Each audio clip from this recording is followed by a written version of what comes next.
వరంగల్ ఉమ్మడి జిల్లా ఆర్టీసీ అద్దె బస్సు డ్రైవర్ల వేతనాలు పెంచాలంటూ నేడు విధులు బహిష్కరించి ధర్నా చేశారు. పెరిగిన నిత్యావసర ధరలకు అనుకూలంగా 21,000కు వేతనాన్ని పెంచాలంటూ డిమాండ్ చేశారు.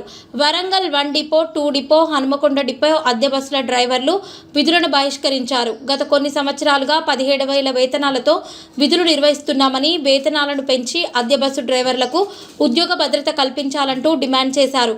దీంతో ఆర్టీసీ డిపోలలో అద్దె బస్సులు నిలిచిపోయాయి. ప్రయాణికులకు పూర్తి స్థాయిలో బస్సు సౌకర్యాలు లేక ఇబ్బందులను ఎదుర్కొంటున్నారు. మా న్యాయమైన డిమాండ్లను నెరవేర్చే వరకు విధుల్లో చేరమని, సమ్మెను ఉధృతం చేస్తామని బస్సు డ్రైవర్లు తెలిపారు.